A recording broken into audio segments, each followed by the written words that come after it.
Oke, di kolom komentar gue ada baca, salah satu komen yaitu, "Kak, tolong bahas dong cara supaya orang introvert itu yang kebiasaannya suka pendiam jadi suka ngobrol." Oke, di sini gue mau nge-breakdown ya. Jadi kayak pertama yang lo butuhin ketika lo itu biar supaya lo suka bukan suka ngobrol sih, tapi supaya lo punya, eee, cara untuk, bisa ngobrol ke orang itu ya pertama lo harus punya bahan, Bro. Ya lu harus punya bahan gitu, lu harus punya bahan yang untuk diobrolin kayak gitu. Jadi supaya ketika misalnya lu tuh ngomong ada bahan yang lu mau omongin. Nah, bahan ini dari mana? Ya dari wawasan lah, wawasan lu harus luas gitu. Itu udah suatu suatu suatu tidak adalah suatu keniscayaan kalau lu punya bahan, lu pasti gampang aja buat mengalir buat ngobrol sama orang. Misalnya lu sama temen-temen lu kan, misal lu lagi sama temen lu ngumpul gitu kan, terus mereka bahas apa, terus lu cuman diem aja. Ya kalau menurut gua kalau misalnya obrolannya mereka itu notice ke lu dan lu paham dengan apa yang mereka obrolin, gue yakin lu pasti juga bakal ikut ngobrol. Jadi sebenarnya kunci utamanya adalah lu punya ini, punya bahan buat diobrolin. Bahan itu berasal dari wawasan lu. Nah, wawasan ini dari mana? Lo bisa dari baca lah, baca buku. Biasanya orang introvert itu relate sama yang suka baca buku sih. Ya kalau misalnya lu ngaku lu introvert, lu pendiam, terus lu nggak suka baca buku, atau misalnya lu nggak suka dengan podcast gitu, gua ragu sih. Itu sebenarnya lu males aja kali. Jadi lu perluas wawasan lu, baik itu dari baca buku, lu dengerin podcast, atau lu, nonton, apa namanya, yang berkaitan dengan self development di YouTube, kayak gitu. Intinya sesuatu yang berkaitan dengan menambah wawasan lu. Udah pastilah kalau misalnya lu punya wawasan luas, lu udah sorry sorry, udah pasti kalau misalnya lu punya wawasan, dan lu punya bahan, lu pasti gampang buat ngobrol. Yang kedua, eee, jangan gengsi sih, tekan ego lu. Jadi kebanyakannya begini, orang yang introvert kalau misalnya lu susah ngobrol itu, lu tekan ego lu. Bisa jadi itu adalah karena lu gengsi gitu, gengsi sama dengan ego. Kalau lu gengsi buat ngomong atau membuka ngobrol sama orang lain gitu, sementara lu rasa, oh lu butuh buat ngobrol, ya lu tekan aja dulu kegengsian lu dan ego lu itu sebenarnya gengsi itu identik dengan ego gitu. Terus yang ketiga adalah lu dimulai dengan pertanyaan. Maksudnya apa nih dimulai pertanyaan? Misalnya contohnya kayak gini nih kan, lu bingung nih memulai obrolan dengan orang kayak gitu kan, orang yang misalnya contohnya kayak siapalah gitu, orang baru gitu ya. Lu mulai dengan pertanyaan misalnya, "Eh Kak, dari mana?" Nah, memulai sesuatu dengan pertanyaan itu adalah suatu hal yang powerful banget guys. Jadi kalau misalnya lu ketemu sama orang baru, lu mulai aja dengan pertanyaan lu nanya, "Kak dari mana?" Terus misalnya ketemunya di ini ya, di bank sama-sama ngantri gitu kan. "Kak dari mana?" Terus lu tanyakan kayak yang, "Eh Kak mau ngapain? Eh antriannya masih panjang ya Kak?" Lu pandailah basa-basi, lu bertanya-tanya lah kayak gimana kayak gitu, nanti ujung-ujungnya lu bakalan ngobrol kok. Jadi intinya, eee, ini kalau misalnya, apa namanya, kalau menurut gue gue menangkap pertanyaan lu tuh kayak lebih kayak gini sih, sebenarnya menurut gue nggak ada yang salah dengan lu pendiam. Justru kalau menurut gue itu diam itu lebih powerful daripada kita kebanyakan ngomong. Justru kalau lu pendiam itu lu bisa lebih banyak ini kan, lebih banyak menerima, lu lebih banyak menyerap daripada lu ngomong. Karena gini, pada faktanya adalah indera kita itu ketika kita diam itu indera indera kita tuh lebih peka daripada kita berbicara.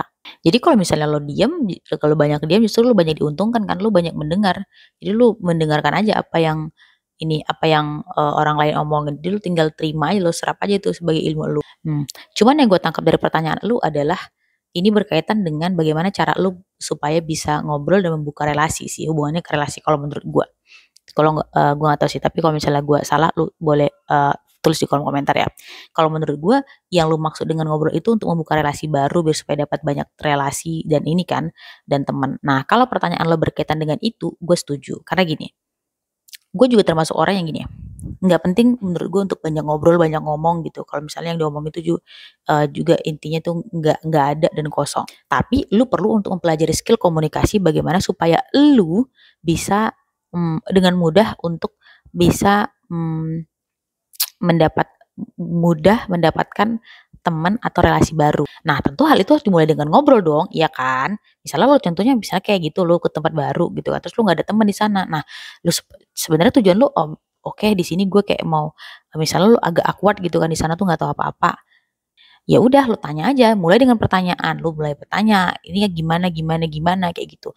Nah kalau itu gue setuju, ngobrol yang bertujuan untuk membuka relasi, gue setuju banget tuh. Tapi kalau lu nanya ngobrolnya buat cuman ngobrol nongki-nongki, menurut gue nggak penting sih, mendingan lu diem aja gitu.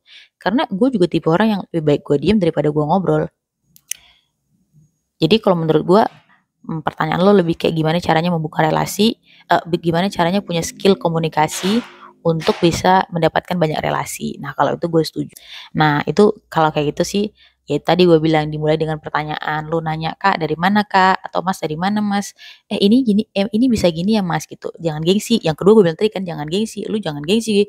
Kalau misalnya lu jangan lo merasa lu paling oke, paling pinter, paling tahu segalanya. Apalagi di tempat yang baru dan lu gak kenal siapa-siapa di sana. Pura-pura aja lo bego di sana, pura-pura bego, pura-pura tak bertanya gitu. Karena dari situlah awal mulanya lu bakal mendapatkan teman dan relasi. Nanti kalau lu udah ngobrol banyak tuh kan, terus yang pertama kan gue bilang lu harus punya bahan karena setelah lu bertanya itu kan, lu bertanya kemudian lu pura-pura bego lu nanya gitu kan. Yang ketiga kan lu, juga pasti ada lanjut ke step yang ketiga itu, lu membicarakan satu bahan lah ya, istilahnya kayak sesuatu yang lu dan dia nyambung kayak gitu. Makanya gue bilang lu harus punya wawasan yang luas gitu, jadi lu punya bahan buat diobrolin gitu.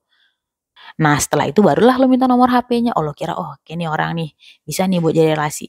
Menurut gue ya, semakin lo punya banyak relasi, semakin besar kemungkinan rezeki itu atau kesempatan itu datang. Karena gini, ini contoh aja nih gue kasih contoh sama lo ya.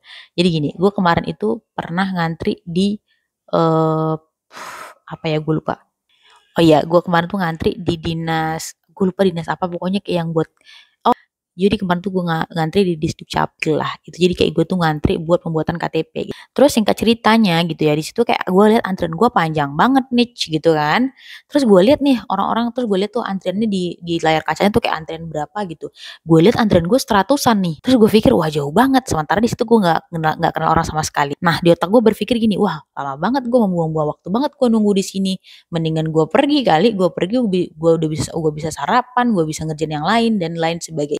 Nah, kan di sini nih perlu nih. Nah, di situlah gue mulai, ini nih gue lihat, kakak-kakak di samping gue pikir, gue nanya, "Kak, Kakak antriannya nomor berapa?" Gue bilang kan, terus kayak dia bilang tuh kalau nggak salah antriannya, "Oh, antrian aku 115," dia bilang gitu. Terus gue bilang, "Oh iya Kak, aku antriannya 116 kayaknya duluan Kakak." Nah, lu jangan langsung nembak, "Kak gini," enggak, lu ngomong-ngomong dulu, "Gini gini gini gini," lu ngomong lah kayak yang, "Iya Kak, kayaknya masih lama ya Kak ya," gitu. Ah, habis itu setelah lu dapet dan udah kena tuh ngomong sama orangnya kan, sama kakak itu gue kan, terus gue bilang, "Kak, boleh nggak Kak kalau misalnya Kak, boleh nggak Kak aku minta nomor Kakak, terus nanti kalau misalnya antriannya udah deket sama Kakak, Kakak kabarin aku ya Kak, soalnya aku mau keluar sebentar, ada yang mau diurus."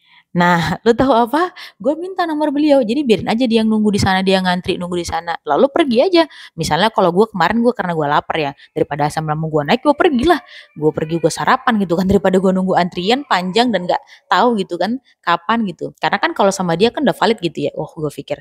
Oke, setelah itu gue minta nomornya kan. Ah ya habis itu gue sarapan, gue balik ke kantor, gue bisa balik ke rumah, gue bisa istirahat. Nah, kayak gitu. Terus habis itu dia kabarin sama dia, dah selesai dah. Kayaknya ada 1 sampai 1 jaman lah nunggu di sini. Nah, kalau untuk hal-hal yang kayak gini, ya lu perlu untuk membuka relasi yang kayak gue bilang tadi. Istilahnya kayak lu tuh ada attention, ada kepentingan buat lu membuka membuka obrolan dengan orang baru kayak gitu. Makanya gue bilang jangan malu-malu bertanya, gengsi. Lu tekan aja ego lu, pura-pura bego aja, pura-pura bodoh nggak masalah. Yang penting lu dapat keuntungannya kayak gitu. Kayaknya gue udah kepanjangan ngomong deh. Pokoknya itu deh intinya. Mudah-mudahan lo paham dah. Dan ya kalau lu ada masukan dan kalau lu pikir dari teman-teman yang nonton video ini, lu pada, lebih ini ya, lebih paham mengenai ini tadi, pertanyaannya, lu bisa bantu gue jawab di kolom komentar ya. See you in the next time, bye-bye.